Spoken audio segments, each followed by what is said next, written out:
Tawfiq, thank you for taking a minute to sit with me, and I'm excited to hear a little bit more about your story and your background. To get started, can you just introduce yourself and share a little bit about your background? Yeah, absolutely. It's definitely a pleasure to be here. My name is Tawfiq Abu-Khajil. I'm the Director of Sales at Qualify. I've been in the talent acquisition tech space for about 5 years now. My journey started with a startup called Ultra Labs, which was later acquired by iCIMS, and later on joining Qualify as their Director of Sales. I always say, in TA Tech, your technology either does attracting, engaging, qualifying, or hiring talent. And if your startup does two of those, then you're on a good stuff. So outside of work, I bike and I scuba dive whenever I get the chance, and currently based in Austin, Texas. Very cool. Yes. What is your opinion on kind of the state of TA Tech? What is going on in 2023? Yeah, absolutely. I think it's a really good question.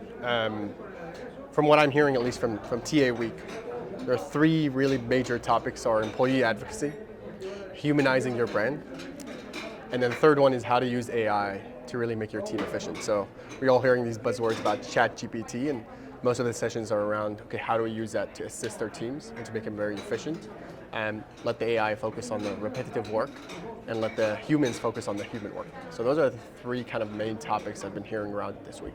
Yeah, absolutely. So I know with Qualify, one of the things that it enables is for companies theoretically to reduce bias as they're thinking about their hiring. How do you think about bias? How do you talk to companies about bias? And maybe how are companies talking to you about the way that they're thinking about bias in the hiring process? Yeah, absolutely. It's a great question, great topic. I think one of the crucial things I say about bias is today it happens unconsciously. So no one's, hopefully no one's doing any conscious bias. A lot of companies are investing into trainings, making sure they're choosing the right folks to eliminate conscious bias. What typically tends to be forgotten is the unconscious bias that stays in the organization and stays in the processes that organizations have to attract talent, qualify talent, hire talent, and then retain talent. Today, most of the times what I tend to hear is, okay, I've eliminated the conscious bias, we made sure we have policies and systems in place to do so, but I'm still not hitting my diversity goals. I say, cool, let's look at your tech stack. Let's look at what you have, and is that creating, or could that be creating unconscious bias? Right? It's things along the lines of, what's your attraction technology looking like? What's your hiring technology looking like? What's your screening technology looking like? Right? What's your assessment technology looking like? All the way to what's your retention technology looking like? And are you keeping the right folks? And that's what I tend to hear right now is companies are really being assisted by outside external consultants to really come in and say, cool, what's this in your fridge? Yes, we tend to forget what's in our fridge unless our friend walks in and says, hey, what's that? What's this? What's that? So that's typically what I'm trying to get into, is how do we eliminate the unconscious bias in the organization to give an opportunity to everyone, whether it's regardless of your background, ethnicity, language, or even immigration status, right? You have the equal opportunity to not just enter an organization, but also to stay in an organization, and that's top of mind right now. So one of the things that it strikes me at this conference is a lot of really good intentions. There's these themes and topics that the practitioners really care about. And then over here, there's a set of companies that are working on solutions, technology solutions and so forth. But what are some of the blockers, the barriers to these things being married and actually driving the outcomes in the real world? Yeah, absolutely. I think one of the biggest blockers generally, TA tech vendors tend to face is the response of, we've always been doing this and it hasn't created a wrong in an organization, right? It's like, you don't know what you don't know.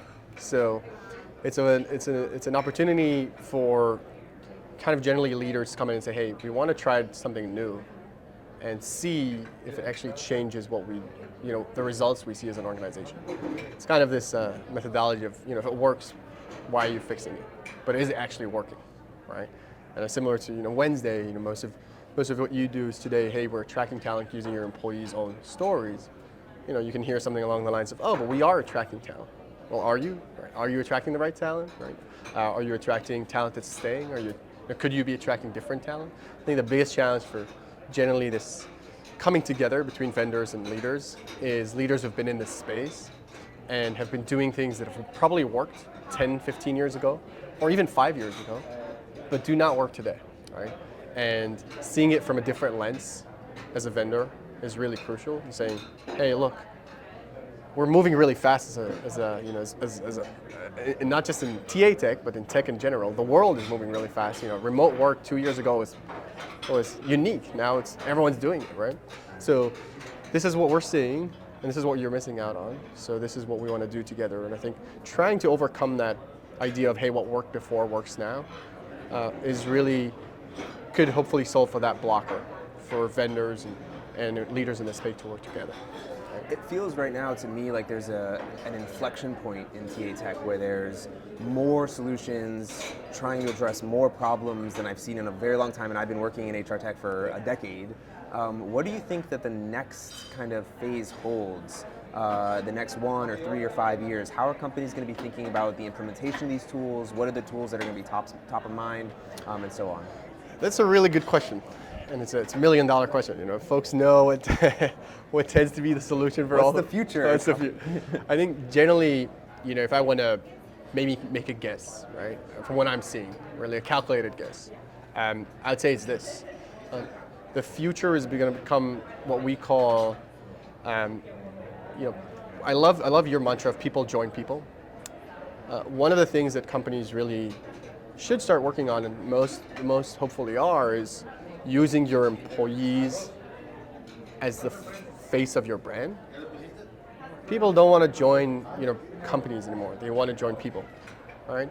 Same way today, a lot of consumer marketing is focused on, hey, yes, we are this big brand, but LeBron uses us, you know, this TikTok influencer, Charlie D'Amelio uses us, and right, it's like, it's the people first. So I think that's, if I would bet on something, it's brands are maximizing and trying to, or companies should be trying to maximize their employee advocacy programs, right? Whether it's through video or whether it's through alternative means as well, right? That's one. Two, and I think this is more on the not the talent attraction side, but on how we work as companies. I think this is something that's going to be coming up very soon, is what we call kind of fractional work. You're going to tend to see individuals not doing full-time employment, but doing fractional work with different companies, and then companies offering fractional roles. And this is something like, hey, we have this project, we're looking for the best person in the world to come and work on this project. We don't want you full-time, we just want you to come and work on it fractionally, right? Finish it, leave, and platforms that are going to offer fractional work are on the rise, right? I think that's the second one. And third one, obviously, is remote work. And I think the challenge of that is, the problem with remote work is it creates silos. So how do you really not just have like one office, but have small hubs? In a way, it would have been perfect for WeWork to come out, you know, this time instead of 10 years ago, right? Is how do you have these different kind of small office hubs for folks to, all around the world, you know, your employees all around the world have at least an opportunity to physically interact with one another. I think those are, you know, if I would take a tactical guess, it would be these three. I think those are smart guesses. Yeah. I'm going to change gears for a second and ask you more personally, what is it that you love about what you do?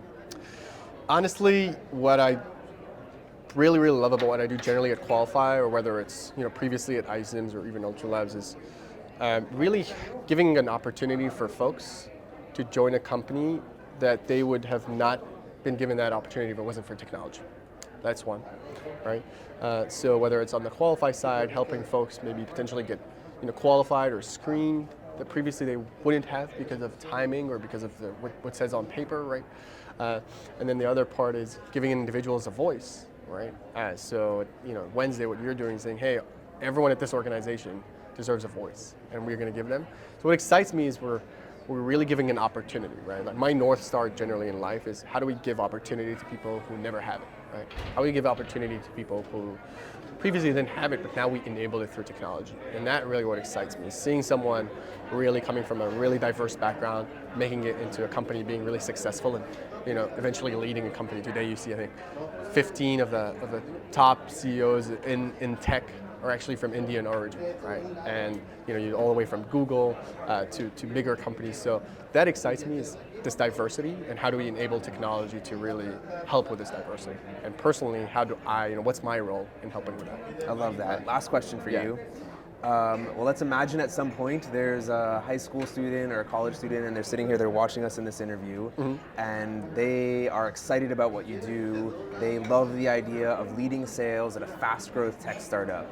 what is your advice to that person in order to follow the path that you've been able to take? Great question. I get it a lot. I think it's today, everyone tends to have the same background on paper, right? You go to high school, get top grades, you go to college, get the top grades there. But what high school students and generally college students don't know is startups tend to look at what you've done outside of that, right? And you probably as a CEO of a startup know that. I want to see what you've done outside of the typical, hey, I went to high school, went to college. Obviously do that, I'm not saying no, right? But what have you done differently? And it's the methodology I always follow is show, don't tell.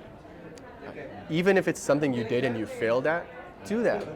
I wouldn't have never got my first job at a startup if I never told, the person who was interviewing me, oh, by the way, 3 and 4 students along my side, we started a student delivery company and we had like X amount of orders, X amount of drivers, but it failed, it tremendously failed. And that was the reason that person gave me my first job. I recently immigrated to the US and my chances were close to 0. But it's what you do outside of class. It's what you do outside of your lecture hall. It's those different projects that you do, things that you work on, things you're passionate about, things that you can tell a story about, right? Talking about stories that's what gets you in a startup. That's what gets you started in your career. And that's what tech companies tend to look at. And that's what true leaders tend to look at. Because everything else could be taught, right? It's about your attitude, your passion, and that's only shown and not told. Well, Tawfiq, I agree with that, and that resonates with me. So thank you. I really appreciate you sharing and giving a little context. I'm looking forward to seeing you around the event and in general. So thank you for your time. Thanks, Jeremy. Yep.